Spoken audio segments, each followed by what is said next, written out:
Dulu di lini laptop gaming Asus itu ada yang namanya Asus TUF. Ini adalah seri laptop gaming yang lebih terjangkau dibanding ROG. Tapi seiring TUF gaming ini naik level, harganya juga makin tinggi dan akhirnya nggak ada lini laptop gaming Asus yang bisa ngelawan laptop gaming entry level di pasaran.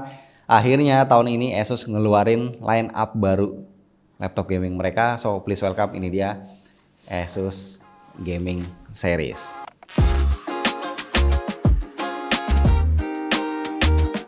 Bismillah, alhamdulillah kita ketemu lagi bareng gua Romi. Nah, ada dua series di lini yang satu ini, Asus Gaming V dan Asus Gaming K. Nah, kebetulan gua udah dikirimin Asus Gaming V16, V3607V. Kita bahas, kita lihat secara desainnya. Kelihatan kalau Asus mendesain laptop ini layaknya laptop reguler, jadi nggak kelihatan gitu aura laptop gamingnya. Backdoornya berwarna hitam polos aja dengan tulisan Asus di bagian kirinya. Pas dibuka pun ini looknya seperti ya laptop reguler pada umumnya. Pas dibuka engselnya terasa solid dan layarnya bisa direbahin sampai dengan 180 derajat. Dari segi desainnya gua rasa laptop ini memang dirancang untuk penggunaan yang hybrid, buat main game dan buat dipakai kerja juga. Dimensinya juga ini cukup bongsor ya. Dia punya lebar 35,7 cm dengan panjang 25 cm dan tebal di bagian yang paling tipisnya 1,8 cm, beratnya 1,95 kg.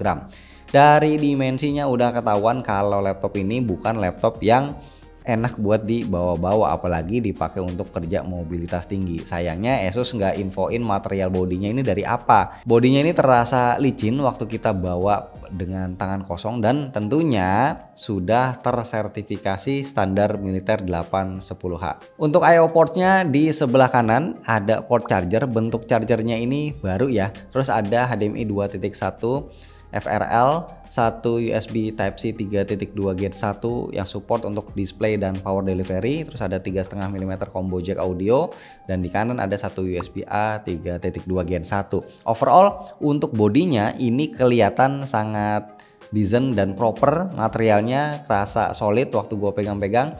Cuttingannya juga rapi banget. Tapi jujur untuk look keseluruhannya itu punya kesan ya kayak retro ya, kayak desain laptop dari masa lalu gitu menurut gua. Nah, yang di tangan gua ini adalah Asus Gaming V16 dengan spek yang paling tingginya. Untuk dapur pacunya pakai Intel Core 7 240H. Prosesor ini punya 24 MB cache, 10 cores dengan 16 thread dan clock speednya bisa di boost up to 5,2 GHz. Nah, karena ini adalah tipe yang paling tinggi, jadi grafiksnya dia pakai Nvidia RTX 5060 yang punya VRAM 8 GB. Total TDP-nya ada di 70 watt.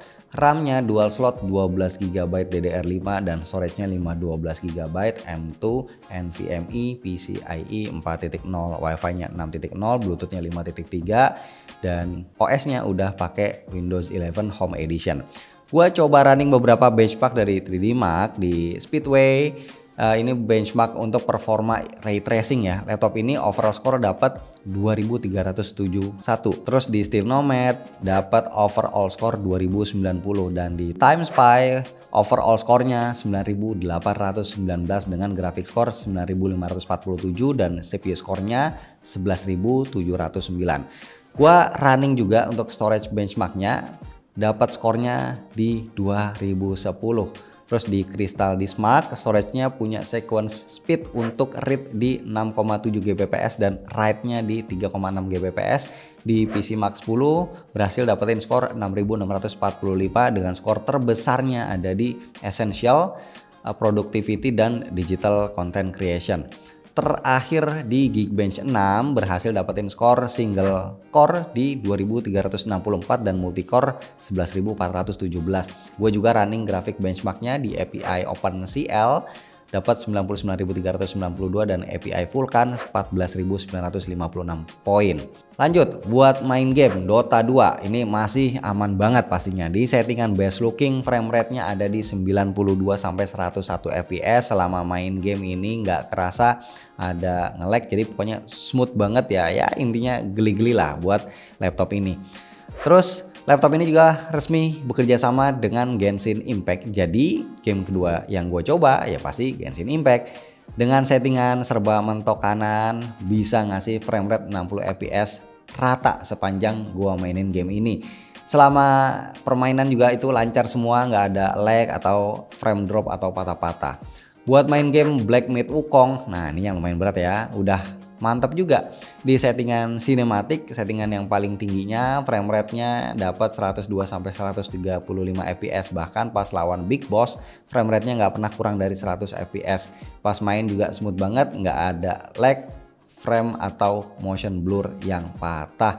Bahkan dengan settingan full ray tracing on di level very high dengan settingan grafis sinematik, laptop ini masih bisa ngasih frame rate 78 sampai 90 fps. Sesekali ada drop tapi nggak pernah di bawah 60 fps. Selama main juga kerasa lancar, motion blurnya juga nggak ada yang patah. Overall gua puas dengan performa dari VGA-nya, GPU-nya RTX 5060 ini. Gua juga puas sama sistem thermal coolingnya, Asus iCool Thermal Technology namanya. Ini punya sistem dual fan yang masing-masing kipasnya itu punya 87 blades. Ini sukses banget untuk ngebuang hawa panas laptop ini ke bagian ventilasi yang ada di belakang laptop. Selama main gua merasa ini suhunya stabil, hawa panas yang dibuang pun itu nggak ada yang kontak atau nyentuh ke tangan gua. Oke, sekarang kita bahas layarnya. Dia pakai panel IPS 16 inch Full HD Plus ya, 1920x1200 pixel, rasionya 16:10, refresh rate 144 Hz,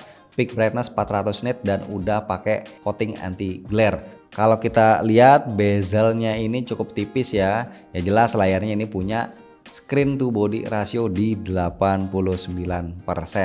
Nah, resolusi Full HD ini jadi salah satu faktor yang bikin kita bisa dapetin frame rate yang oke pas kita main game. Nah, buat daily use sih gua nggak ada masalah, gua suka-suka aja. Menurut gua layarnya ini masih cukup tajam, masih cukup enak buat dipakai kerja, browsing, buat baca berita ataupun buat balas-balasan email, ini aman. Di YouTube layarnya ternyata nggak support playback HDR, tapi kalau di Netflix dia support buat nyetel konten HDR. Nah, layar IPS ini dia punya warna yang lebih natural ya kalau menurut gua. Skin tone-nya juga terbilang akurat. Paling warna hitamnya aja sih yang kurang deep ya. Tapi menurut gua balik lagi ini masih aman ya buat overall pakai, termasuk buat nonton. Speakernya dia stereo, Asus nggak ngasih tahu spek speakernya secara pasti. Ya speaker ini lebih ke speaker laptop reguler sih, bukan laptop gaming. Suaranya ya cukup lantang menurut gua, kualitasnya juga termasuk oke, tapi sebenarnya ini yang nggak wah-wah banget lah.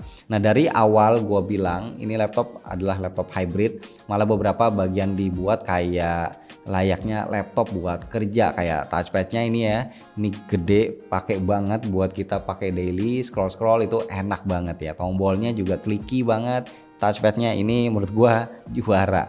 Di touchpadnya ini juga ada smart gesture yang bisa kita aktifin di aplikasi My Asus. Geser di bagian kiri untuk adjust volume, di sebelah kanan untuk adjust brightness, di bagian atas untuk forward atau reverse, dan di bagian tepi sudut kanan ke tengah untuk buka aplikasi Asus Screen Expert. Nah, Asus ErgoSense keyboardnya ini udah full size dengan numlock juga. Gua suka di bagian key WASD-nya dan juga RAW-nya itu dikasih keycaps yang transparan. Key travelnya ini 1,5 mm. Dia punya feedback yang enak dan juga empuk. Menurut gua ini keyboardnya termasuk padat ya. Jadi butuh adaptasi untuk ngetik di sini. Cuma overall experience-nya ini terbilang enak. Keyboardnya juga punya backlit berwarna turbo blue. Gua ini suka banget. Untuk webcamnya udah full HD dan ngasih kita kualitas yang decent buat dipakai meeting online. Di webcamnya juga udah dikasih privacy shutter, jadi aman. Mikrofonnya juga udah cukup oke, waktu gue coba ada fitur noise cancellingnya juga yang bisa kita aktifin di aplikasi My Asus. Buat keperluan running AI kayak Microsoft Copilot ini akan dibebanin ke CPU dan GPU-nya karena belum punya NPU. Tapi karena keduanya baik CPU dan GPU ini powerful, jadi tetap responsif ya.